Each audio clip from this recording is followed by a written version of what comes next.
Assalamualaikum warahmatullahi wabarakatuh.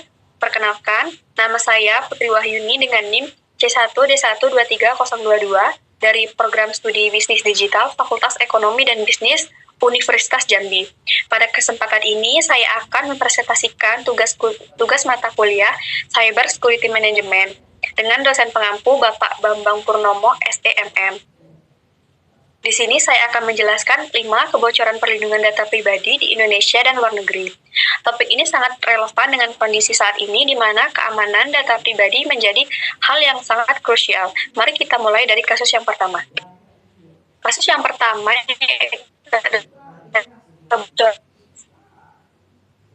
ini tahun 2022.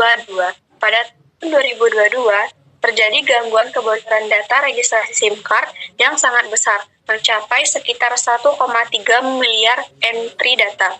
Data ini diduga diambil dan kemudian diunggah oleh seorang peretas bernama Bojorka di sebuah forum online yang ramai dikunjungi oleh komunitas hacker. Kebocoran data ini mencakup informasi pribadi warga Indonesia yang terekam saat melakukan registrasi kartu SIM yang wajib dilakukan untuk memenuhi aturan pemerintah dalam rangka mengurangi penyalahgunaan nomor telepon. Data apa aja sih yang bocor? Yaitu adalah yang pertama, nomor induk kependudukan, kemudian ada nomor kartu keluarga, dan yang terakhir itu adalah nomor telepon seluler.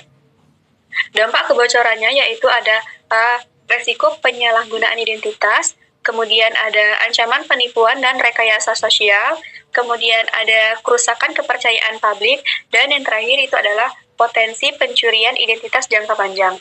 Langkah penanganannya, pihak pemerintah dan operator telekomunikasi didorong untuk meningkatkan keamanan data dengan langkah seperti enkripsi data, audit sistem secara berkala, serta edukasi masyarakat agar waspada terhadap dampak kebocoran data. Kemudian kasus yang kedua adalah kebocoran data IndiHome. Pada tahun 2022 terjadi insiden kebocoran data yang melibatkan operator broadband terkemuka yaitu IndiHome. Seorang peretas mengeklaim telah memperoleh data sensitif dari sekitar 26 juta pengguna IndiHome. Data ini mencakup riwayat pencarian, detail profil, dan informasi sensitif lainnya. Data yang bocor ada riwayat pencarian internet, kemudian ada nomor induk kependudukan, kemudian ada email pengguna, kemudian ada nama pengguna dan informasi profil lengkap. Dampaknya yaitu adalah pelanggaran privasi pengguna secara masif, kemudian ada resiko profiling dan iklan tertarget secara ilegal, dan yang terakhir itu ada gangguan reputasi bagi penyedia layanan.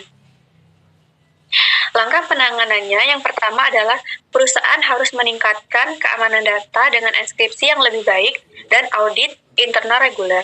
Kemudian, masyarakat perlu diedukasi tentang pentingnya menjaga privasi online tersebut. Kasus ketiga yaitu ada kebocoran data NPWP pada tahun 2024. Pada awal tahun 2024, terjadi dugaan kebocoran data nomor pokok wajib pajak atau yaitu NPWP yang signifikan.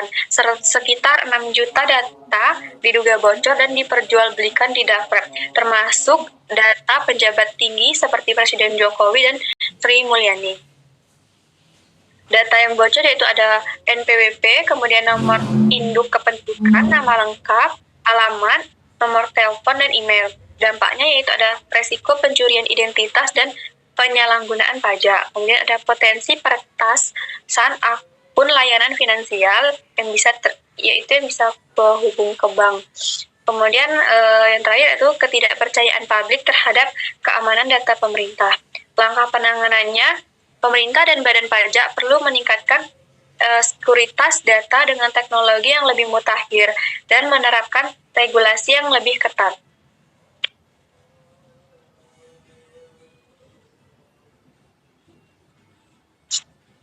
Kasus yang keempat yaitu ada skandal Facebook di sebuah perusahaan besar bernama Cambridge Analytica. Kasus keempat ini merupakan salah satu skandal terbesar di dunia digital. Pada tahun 2018,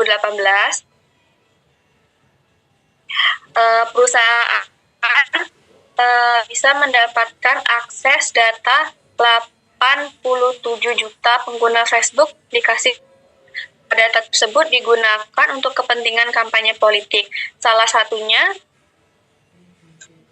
dalam pemilu Presiden Amerika Serikat. Yang membuat kasus ini kontroversial adalah karena pengguna Facebook tidak pernah memberikan izin explicit agar datanya digunakan oleh pihak ketiga.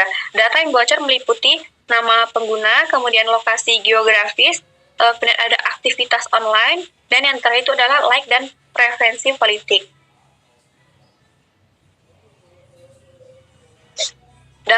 Dampaknya sangat besar. Facebook mengalami krisis kepercayaan, kemudian manipulasi opini publik saat pemilu, kemudian yaitu adalah pengetatan regulasi privacy data seperti GDPR.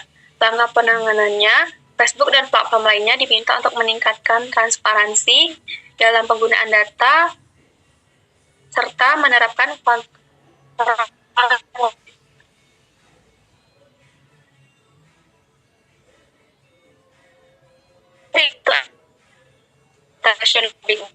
US Inggris di tahun 2024. Pada tahun 2020, sebuah perusahaan yang mengumpulkan data untuk latar belakang pemeriksaan keamanan mengalami kebocoran besar-besaran. Sekitar 2,9 miliar data pribadi di Amerika Serikat, Inggris, dan Kanada itu bocor, termasuk informasi tentang orang yang sudah meninggal. Data yang bocor itu adalah nama lengkap, alamat, kemudian nomor jaminan sosial, dan yang terakhir itu adalah data anggota keluarga. Dampaknya, peningkatan resiko pencurian identitas negara, kemudian penyalahgunaan informasi untuk penipuan, dan yang terakhir itu adalah meningkatnya sorotan terhadap regulasi privasi data global. Langkah penanganannya, pihak berwenang perlu bekerjasama untuk meningkatkan standar internasional dalam melindungi data pribadi, termasuk kerjasama antar negara untuk penanganan insiden. Demikianlah pemaparan saya mengenai 5 kasus kebocoran data pribadi di Indonesia dan luar negeri. Kasus-kasus ini menunjukkan bahwa perlindungan data bukan hanya tanggung jawab pemerintah, tetapi juga perusahaan dan individu. Dengan memahami resiko serta menerapkan langkah pencegahan yang tepat, kita bisa ikut menjaga keamanan data pribadi di era digital ini. Terima kasih atas perhatiannya. Wassalamualaikum warahmatullahi wabarakatuh.